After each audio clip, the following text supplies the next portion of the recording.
Hello, fellow detectives. Welcome to Unlocked, the official podcast for all things Nancy Drew by Her Interactive.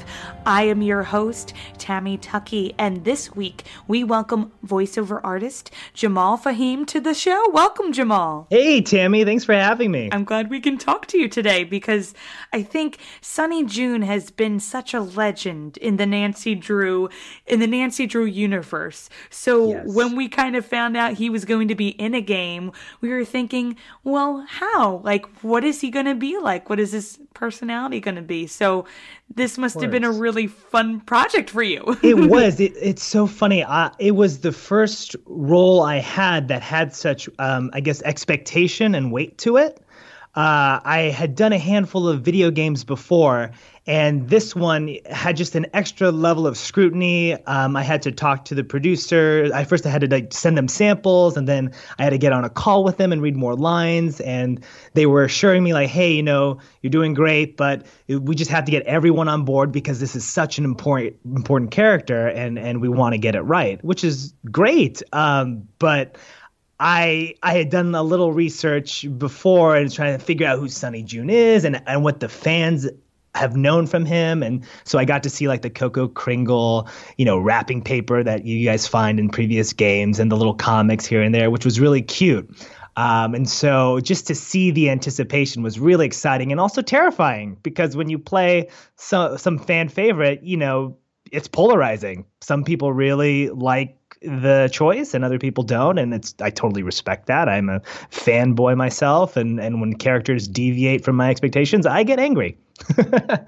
But I had a great time playing him, and it's fun to even now, 5 years later, still run into people who have played the game, and they're like, "Oh my God, you're Sonny," and I'm like, "You know that game?" Yeah, it's fun to see. It's really flattering.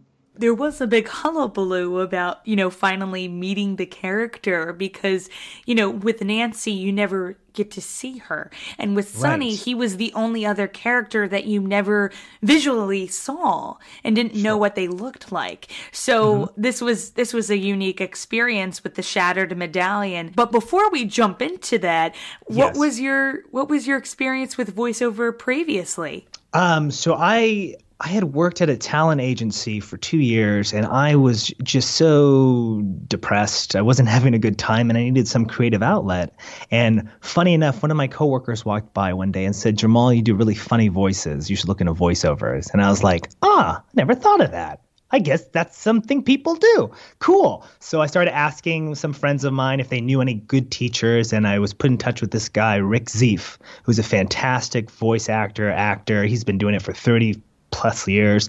And he and I just clicked. And immediately the stuff he was telling me over the phone was stuff I was already doing just for fun, like on my own since I was a kid, mimicking characters and creating little phrases to log into an accent, things like that. So I had taken this class with Rick. I made my demos with him.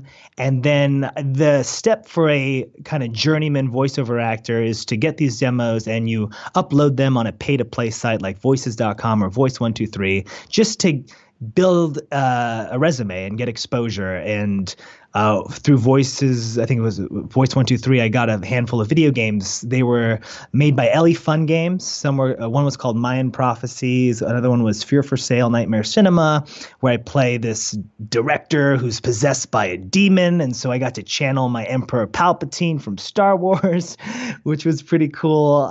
So I did, I think, was it 3 games for Ellie Fun before I had done Nancy Drew, and then something for the phone for one of these app games. It was Linkin Park, the band. They had this app game called Linkin Park Recharge, and I played their hero character, who was a teen boy who kind of blasts all these, villains with his magic glove. So I would say things like, "Take that! eat this, recharge, things fun like that. So that, it was a handful of things. It was like 4 credits before, and they were all things I had recorded from home. Never had to go into a studio to do them.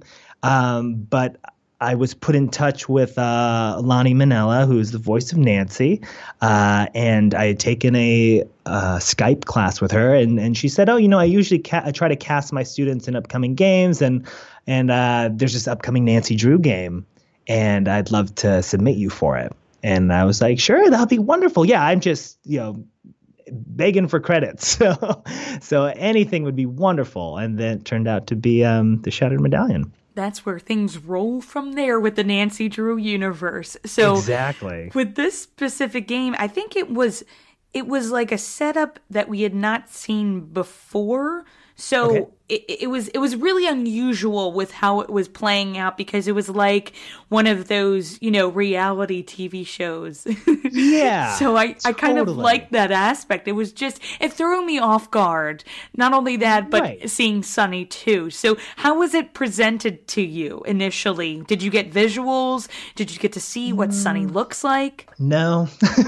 I got that stick figure that Her Interactive was promoting, Sonny Around the World. Do you remember that? He had like green hair and pink, and he had a little red shirt and blue jeans. And it was a cute little hand-drawn thing, but it wasn't as detailed as like the cover is, for instance.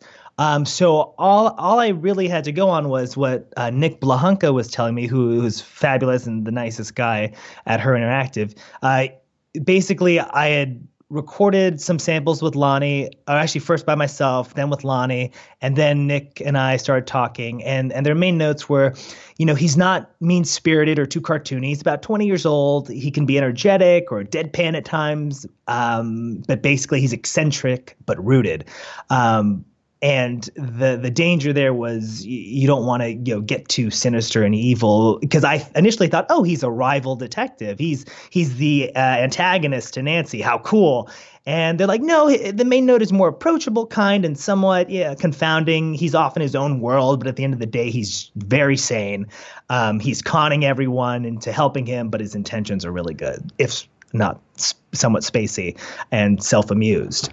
So that's kind of what I had to go on. And the fact that he was 20, I pitched him a little bit higher in my nose, but more or less he's my voice, more or less. Just maybe a little bit more excited and happy, and like Nancy Drew, always, yeah, a little more conning and conniving and just trying to play cat and mouse with her a bit. So I have a couple questions for Sonny himself. So let's start with the first one, which is we got to meet you, quote unquote, by finding some of your notes as you were an intern at Beach Hill Museum for Secret of the Scarlet Hand, being very specific here. And we got to see some of your doodles, Sonny, and I think they're very well done. Were you inspired by anybody in particular to start drawing at a young age and become an artist? Well, okay, first off, they're not doodles, okay? They're illustrations, because if you say doodle, that sounds like I went to kindergarten. But when I say illustrate, you think I went to college.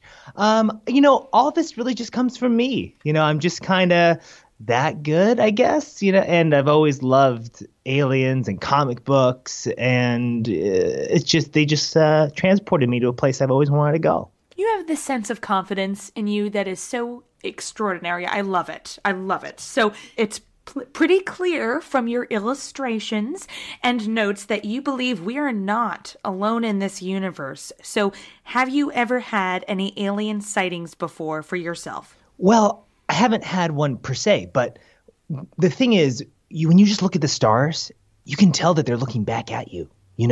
Like they can hear your thoughts, and sometimes a shooting star is just one saying hi. So I'd like to think that they're always looking down on us and that there is life outside. So you did something in New Zealand for the Shattered Medallion that no one has ever done before. You made Bess speechless and nervous. It's nothing that she would ever do. So what do you personally think about her? Oh, well, Bess was very charming, I suppose. But at the time, I was just so busy trying to get Nancy to where she needed to be. And I just didn't have time. I honestly didn't have time. I don't even have time to date. I'm just so busy trying to, save the world and and find aliens. You've had so many different jobs in the past, from an assistant to a museum intern to a DJ. Out of all of these jobs, including those I haven't mentioned, which one was the worst and which one was the best? Oh, definitely being an assistant. That was just so hard. I wasn't working for myself and my bosses. I had several bosses, and it was just so difficult. I didn't have any time to actually explore extraterrestrial life outside this world. So I was just answering phones, saying the same thing 1,000 times a day. Good morning, good afternoon, good afternoon. It was just mind-numbing. But when I was a DJ, that was super cool. I was spitting out such cool tracks. Oh, man. Nancy would probably really dig what I did. And, I have one more question for you, which I can basically sum up in 2 words. Coco Kringle. What are your thoughts? Oh, God. I crave them so much. Oh, my God. So you actually ordered a crate of Coco Kringles, and they came in like pieces of 300, and I froze them. So my entire freezer is just filled with frozen Coco Kringles, and I allocate myself one a day. So I put one in the fridge to like thaw a little bit, and then I just tear into it. But I hope they release some other flavors soon, like Willy Wonka. How he had all those like s'more flavors and graham cracker flavors. Ooh. I'd like to change it up a bit, but there's nothing wrong with the OG Coco Kringles. I wouldn't be surprised if you were the CEO of Coco Kringle by the next year and a half. You're just so obsessed with it. Somebody who's obsessed with a product would be a great CEO. It's possible. Yeah, I never thought of that before. I planted the thought, I planted the seed, and we'll see what happens. But thanks, Sonny. You're the best. Well, it was nice meeting you, Tammy. Oh, shoot. The aliens are calling. I gotta head out. So just to pause here for listeners, we are going to be talking about spoilers now. Okay. So if you haven't played the game, go ahead and pause our podcast. Go get it. Go play it. Play it all the way through.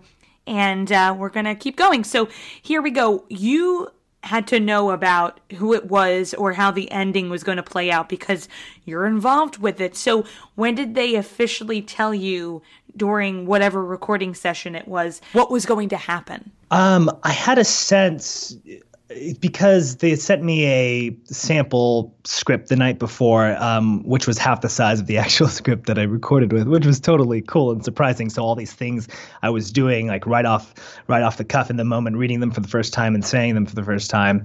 And it was just kind of a process as we were recording it. They were saying, okay, so now you're in a cave. Now, you're going to uncover this artifact and you're going to talk about your grandfather. So it was just a discovery in the moment. I got the broad strokes beforehand of who he is and what type of character he is and where he's been and where they're planning to go with him. But the specifics were really discovered in the session. But no, it's all done in a little isolated space, and you just have to rely on your imagination, which is fun. And me being an only child, I kind of grew up doing that, playing with my figures by myself and trying to get lost in this imaginative world. So it's no problem to do, but it's so much more fun to be in the booth with people and to just feed off other actors and play with them because you're with like-minded people who are in touch with their, child side or, younger side, if you will. That's just more playful and takes themselves less seriously. So it's always a treat when it happens. It hasn't happened too much. I really wanted to see if Sonny would come back at some certain point in time. Has there been any discussion on it, or? I haven't. No, I haven't heard anything. I would love, obviously, to reprise Sonny if the fans want it and if Her wants it. But so no news yet. But I remember there was a potential Nancy Drew live action series on NBC. And a part of me was like, how cool would it be to make a cameo in that show? Not necessarily playing Sonny, but just anybody like that.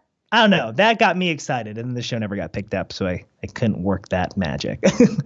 But I thought that was a neat idea. I don't know. For them to actually, do another mystery together, I think would be awesome. I wouldn't mind that at all. To also see, kind of see where this device that they discover in Shattered Medallion, what it leads to. I know it's supposed to be, is it a beacon for aliens to know that humanity has progressed to a certain level and they're ready to, accept them or something like that.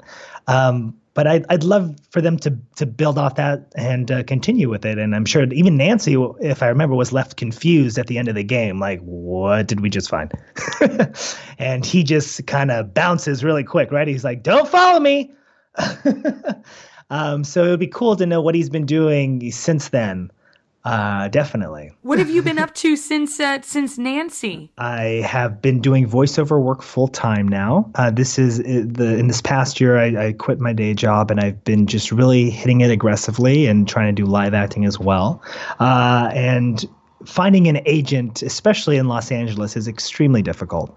And it was a 5-year journey to really land this agent that I signed with last March.